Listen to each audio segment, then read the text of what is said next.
Hai hai hai, welcome back to KUP Channel. Jangan lupa untuk like, share, dan subscribe channel ini ya. Happy reading!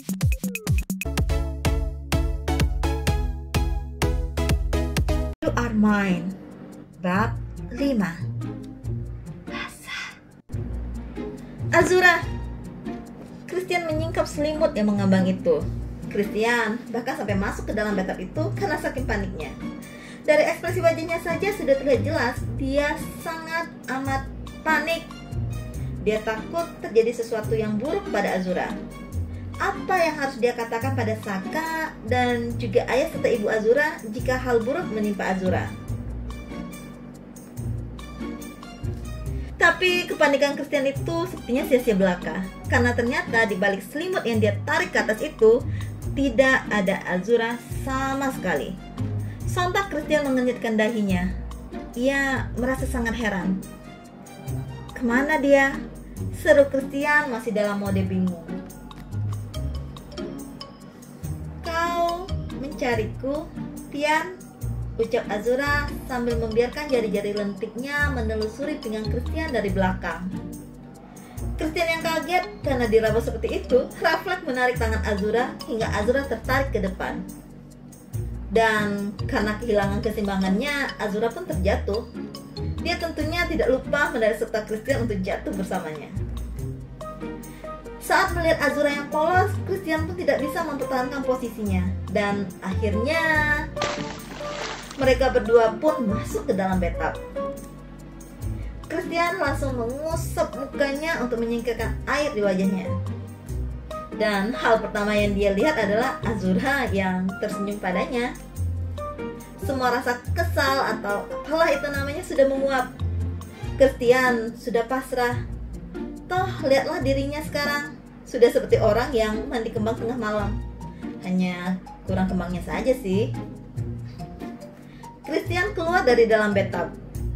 Dan dia yang sudah tidak peduli seperti apa wujud Azura saat itu, langsung mengangkat Azura keluar dari dalam bathtub.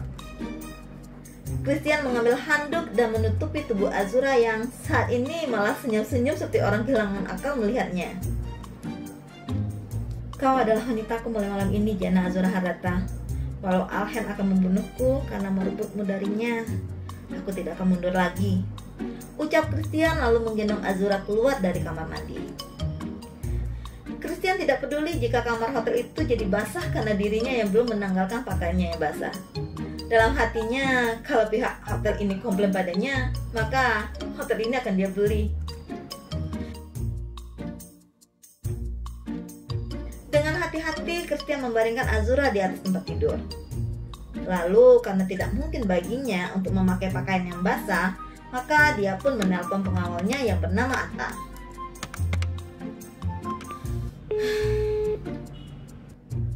Halo Atta, tolong kau antarkan baju ganti untukku. Antarkan ke Hotel Seoul kamar 111. Dan ya, tolong mintakan selimut baru pada pihak hotel. Perintahnya pada Atta. Kau sedang di hotel, Tuan Muda? Kau tidak sedang melakukan eksperimen rahasia kan di sana? Tuan Besar pasti tidak akan senang mendengarnya. Terakhir kali kau membobol sistem keamanan sebuah negara saat kau mengatakan kau sedang berlibur dengan Tuan Aka dan Saka. Dari nada suaranya dapat dipastikan Atta agak cemas. Tapi kecemasan Atta ini bukan tanpa alasan. Tuan mudanya ini memang suka bereksperimen yang aneh-aneh. Itulah mengapa Atta ditugasi untuk mengawasi gerak-gerik Christian, sekaligus menjaga Christian pastinya. Kau tenang saja. Aku jamin aku tidak berbuat yang aneh-aneh. Cepat antarkan saja apa yang aku minta. Pakaianku saat ini basah semua, balas Christian. Kenapa pakaian Tuan Muda bisa basah? Tanya Atta lagi dan lagi. Kau ingin aku mati kedinginan di kamar hotel ini? Kalau tidak, maka cepatlah datang. Christian pun langsung mematikan teleponnya. Dia melihat ke arah Azura yang kali ini terlihat lebih tenang dari sebelumnya. Sepertinya merendamnya adalah ide yang tepat. Lihatlah, dia sudah mulai jinak di sana. Seru Christian lalu kembali ke kamar mandi untuk melepaskan semua pakaiannya. Dia memutuskan untuk menggunakan handuk saja sembari menunggu pakaiannya diantar. Christian melangkah keluar dari kamar mandi. Dan tentu saja matanya langsung mengarah ke tempat tidur. Ya, siapa tahu kan Azura mereok lagi. Karena kadang-kadang efek ramuan Azura ini ya macam-macam. Christian ingat, dahulu Sky pernah diberikan sebuah ramuan ajaib oleh Azura. Dan hasilnya Sky tidak bisa berhenti tertawa untuk waktu yang cukup lama. Atau Saka, saudara kembar Azura sendiri, pernah menjadi kelinci percobaan Azura. Dengan jahil, Azura memberikan Saka sebuah ramuan yang membuat Saka selalu menangis setiap jam 4 sore. Untungnya, ayah Saka dan Azura ini adalah orang yang jenius, sehingga penawarnya pun segera ia buatkan untuk Saka.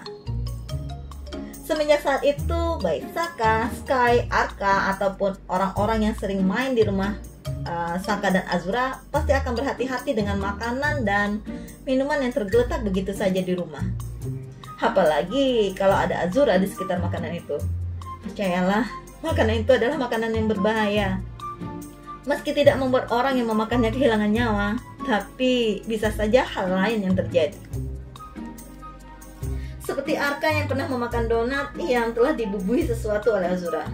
Walhasil, Arka membuka aibnya sendiri tanpa ada rasa malu sedikit pun. Untungnya saat orasi aib itu hanya ada Saka, Alhen, Christian, dan Azura pastinya. Kalau tidak, maka tidak bisa dibayangkan seperti apa rasa malu yang Arka tanggung seumur hidupnya. Sebegitu berbahayanya wanita yang sedang tertidur lelap di atas ranjang itu. Untungnya saat ini wanita itu sedang tertidur. 30 menit pun berlalu. Atta tadi juga sudah datang untuk mengantarkan pakaiannya Christian. Hanya saja Atta tidak diperbolehkan oleh Christian untuk masuk, sehingga Atta tidak tahu dengan siapa Christian di dalam sana. Dia hanya bisa mendebak-debak saja siapa yang sedang bersama Christian saat ini. Christian yang merasa kantuk tidak langsung mengenakan pakaiannya. Dia malah meletakkan pakaian itu di atas tempat tidur, lalu pergi ke sofa untuk beristirahat sejenak. Tubuhnya terasa pegal-pegal karena bergulat sepanjang malam dengan Azura.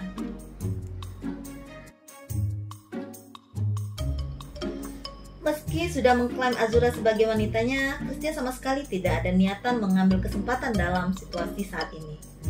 Dia menghormati Azura, dan dia juga tahu kalau apa yang terjadi malam ini adalah sesuatu di luar kendali Azura. Tapi karena janjinya pada dirinya sendiri bahwa wanita yang pertama yang menyentuh tubuhnya selain ibunya dan dokter pastinya, maka wanita itulah yang akan dia jadikan sebagai istrinya. Dan tada! Ternyata Azura yang dalam keadaan tidak sadar inilah yang digariskan oleh takdir untuknya. So, mau tidak mau Christian pun bertekad untuk menjadikan Azura sebagai istri. Meski Raja Langit sendiri yang menghalanginya, Christian tetap akan menikahi Azura. Christian duduk di sofa dengan kedua kakinya yang ia naikkan ke atas meja. Christian memejamkan matanya dan berniat untuk bicara baik-baik dengan Azura besok pagi. Mata Christian pun perlahan mulai terpejam. Dunia terasa damai untuknya saat ini. Bahkan dalam tidurnya ia bermimpi indah. Dia bertemu kembali dengan kucingnya yang telah tiada. Wah, hentikan! Kau menjilati leherku. Hei, ini bukan es krim Whiskas semua. Teriak Christian dalam tidurnya. Moa, jangan seperti ini. Di dalam mimpinya, Christian berusaha menghindari kilatan kucingnya. Tapi anehnya, makin Christian menghindar, kucingnya malah semakin bersemangat menjilatinya.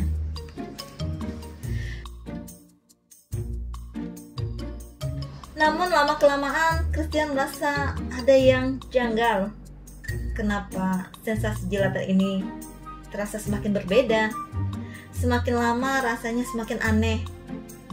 Bahkan anehnya kali ini bukan rasa geli yang Christian rasakan, tapi sebuah gairah.